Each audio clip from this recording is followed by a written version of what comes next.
What's up, y'all? It's Lawrence from Three Brothers and a Shot of Milk. And today we're going over Spider-Man, man. He is my favorite superhero. One of my favorite. I gotta show Superman and Batman some love. One of my favorite, and I love his costume.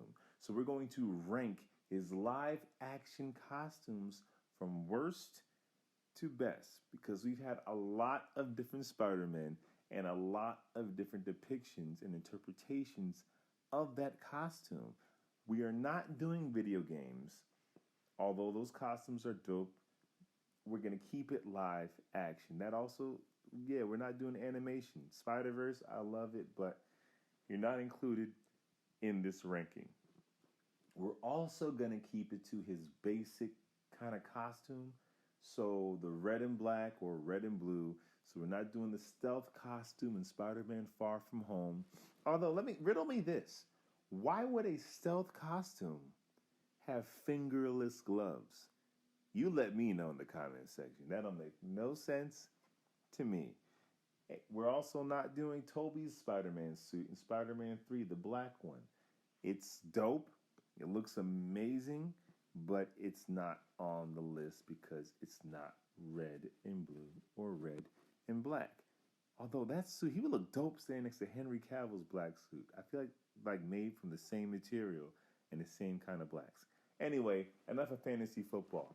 Yo, I think this might be the first live action interpretation of Spider-Man.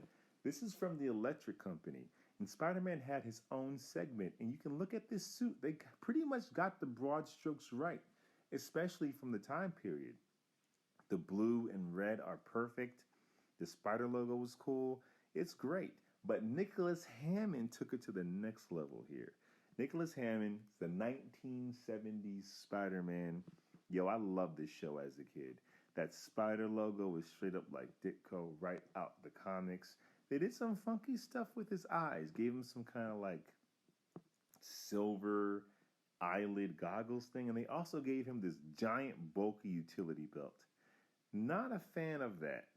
But they got a lot right here. As you can see, his gloves are separate pieces, not attached to the suit, which is very interesting. Like I said, though, the colors are pretty perfect. They got it right. They got that right. The web shooters are obnoxious. They are huge. He also has like leather red boots here. So the costume isn't as seamless as Spider-Man is in the comics. It has some bulky areas. Unlike this one, don't mind his little morpher thing. This is the Japanese Spider-Man from the Spider-Man series in Japan, which is like the grandfather of Power Rangers. This kind of starts the whole Sentai thing, or at least takes it to the next level here. Now, this is unlike any other Spider-Man, but his costume is dope. The eyes are way better than the Nicholas Hammond one. The logos are pretty similar, but the suit is way more form-fitting. It fits this actor better, or this stunt performer way better. And the boots are tight, although the stunt guy's wearing little booties. It looks funny there. Next up, I'm not a fan of this suit, but I appreciate what they went for with it. This is from Spider-Man, the Broadway musical, Into the Dark, I believe. And I'm not crazy about the shading and stuff, but I like that they found a way to make it their own. It has a weird spider logo that has eyes on it.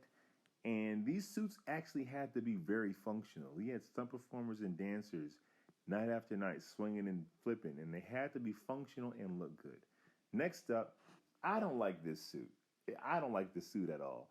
The Amazing Spider-Man suit is just, it feels like it's different to be different. It's the movie coming out of the Sam Raimi movies, and it has to stand on its own visually. And The Dark Knight made everything want to be so grounded and dark that they kind of just changed it up to change it up, and it doesn't serve it. And they say, well, Peter made this in his bedroom. He did not make this in his bedroom. This basketball printed thing in his bedroom. Not a fan of it. Did enjoy the movie. I just felt like it was trying too hard to be different. And not a big fan of this bad boy. Now, we got a CGI suit in Spider-Man No Way Home, which is not on the list because it's computer animated. Uh, but this suit gave way to the integrated suit that Tom Holland wore. Again, it's pretty animated. The gold around his chest was added in post, but I'll let this slide. This suit's pretty cool, man. I didn't think I would like a gold Spider-Man logo on a spider suit as it would break up the sleekness of it, but they found a way to make it work. And of course, they put it on him so he is standing out from the other Spider-Man that he's with.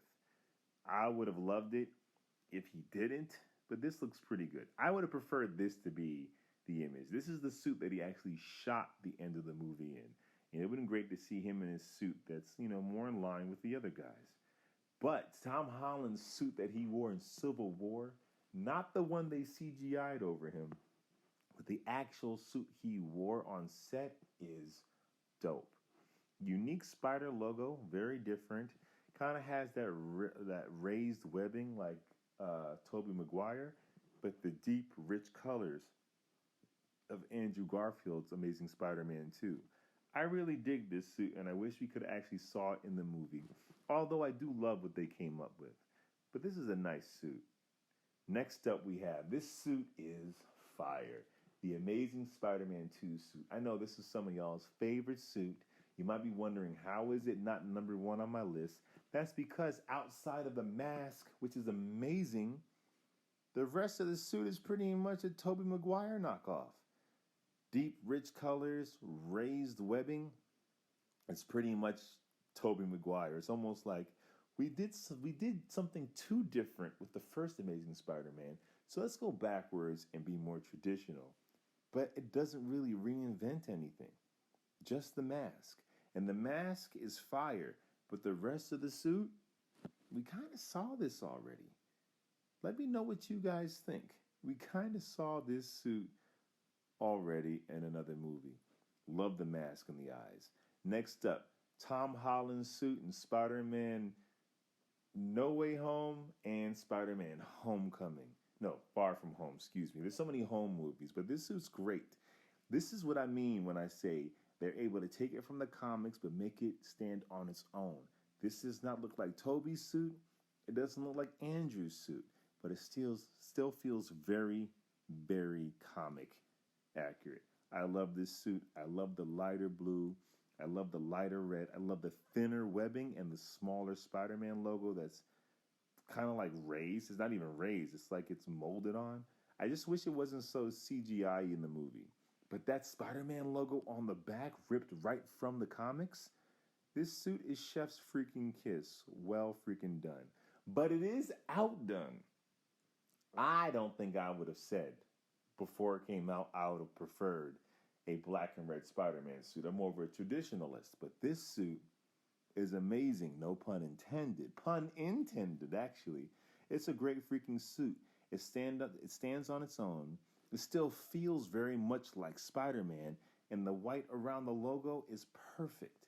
But what is actually perfect is Tobey Maguire's Spider-Man suit from Spider-Man 1, 2, and 3.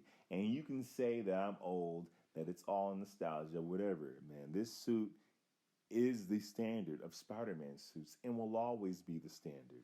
The raised webbing, it's reflective, so it looks black, but then sometimes it looks silver. The reds, the blues, the mask, how his eyes just invoke Spider-Man. And I know Peter Parker was in high school in the comics, but he's been an adult way longer than a kid. And when I look at this, I see Spider-Man, a straight-up superhero. Not a kid still trying, but a superhero who's figured it out and is superheroing. It's an amazing suit, man. It's a great suit. It's also like the first suit that came and showed the industry you can have a suit that looks comic accurate. Now, I've overspoke because this is the best suit right here. This is the suit that Tom Holland wore at the end of Spider-Man No Way Home. And I have like Hot Toys images and stuff because there's barely any images of this suit. It was pretty much CGI at the end. But this suit is fantastic, man. It's right out the comics. yet super, super classic, but they also added stuff to make it stand on its own. And the spider logo, the blue that's metallic, it stands on its own.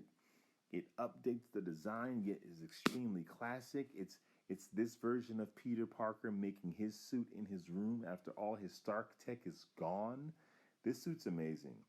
It's a great freaking Spider-Man suit. I would say it's the best Spider-Man suit ever made, and I hope we get to see it in their Spider-Man 4 movie. That would be freaking fantastic.